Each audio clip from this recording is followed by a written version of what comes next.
It's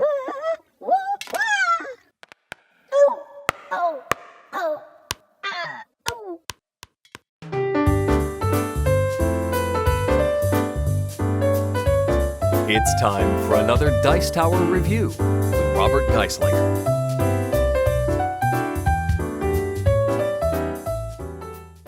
So I love cats. Now sadly, I only have one cat, seen here.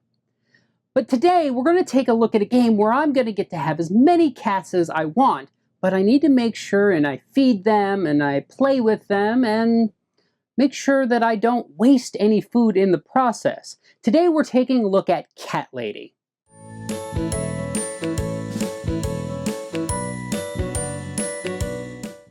So here we're taking a look at Cat Lady. Now this is a game where players are going to be taking on multiple cats, making sure they're fed, making sure that they have toys to play with, and even putting them in little costumes. Now you're not going to do any of those things directly. Rather, you're just going to collect cards that will allow you to do those things in a sense. The game is fairly simple in terms of gameplay. On your turn, you're going to select a row or column and take all of those cards, and then leave this cat meeple in that particular spot so that the next player can't do it.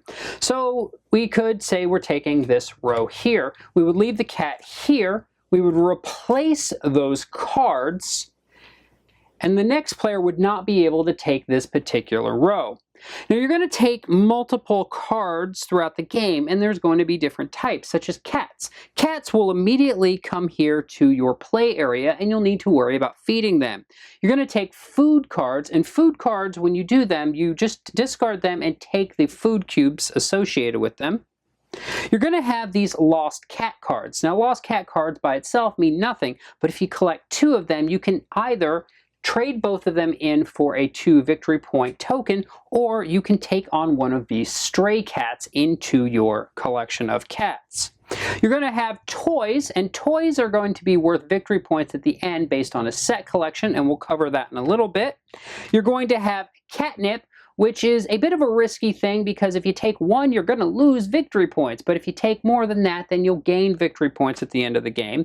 And we're going to have these outfits. Now, outfits, again, are based on whether or not at the end of the game you have the most of them. But if you have none, you're also going to lose points. And one other type of card is the spray bottle, which you can discard at any point to move the cat token to another location.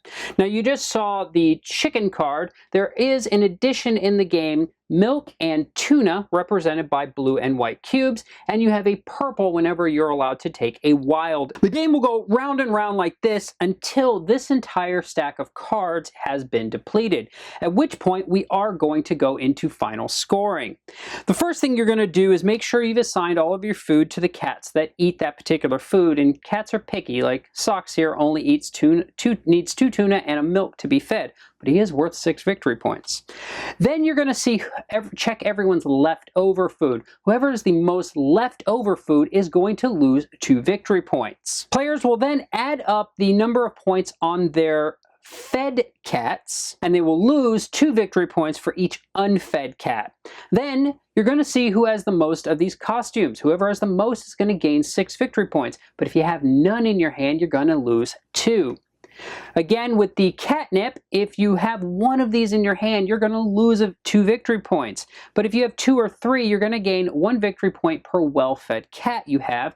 And if you have 4, you're going to get 2 victory points for each fed cat you have. The toys are going to add victory points based on the number of unique sets you have. So if you just have one scratching post, you're going to get 1 victory point. But if I had a scratching post, a mouse toy, and a cat tower, well, I have 3 in this particular set that are unique, I'd actually get 5, and that can go up to 12 for a set, and you can have multiple sets. After you solve, and then you're going to add in any of these. After you add up all of those victory points, whoever has the most points is the winner. So that's a look at Cat Lady. Now, the first thing I thought of when I played this game was Coloretto or Sushi Go or games like that, and there are a lot of similarities here.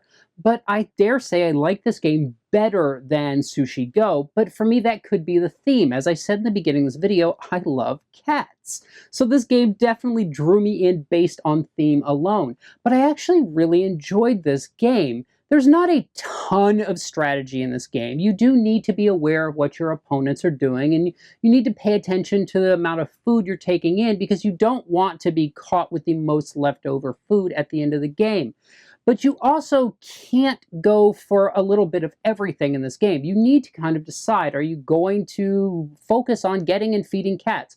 Are you going to try to get those sets of toys? So there's a little bit of thinking here, but this is a light filler game. You're not looking for something that's going to be where you're sitting and agonizing over each turn.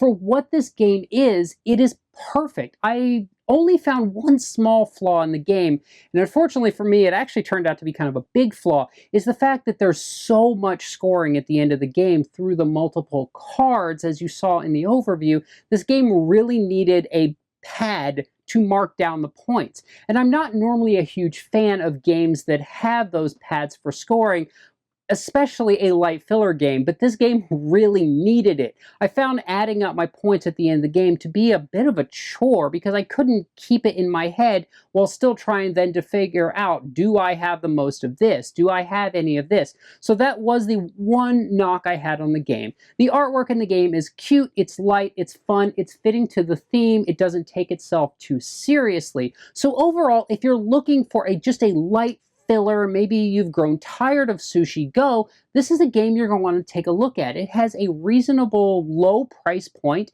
It's going to be nice where you could play maybe a couple games as a filler in a night, and the replayability on the game is fairly high if you're into these type of games. I hope this has given you a good idea of how Cat Lady plays and whether or not this will be a good game for your filler game group, and I look forward to seeing you folks next time.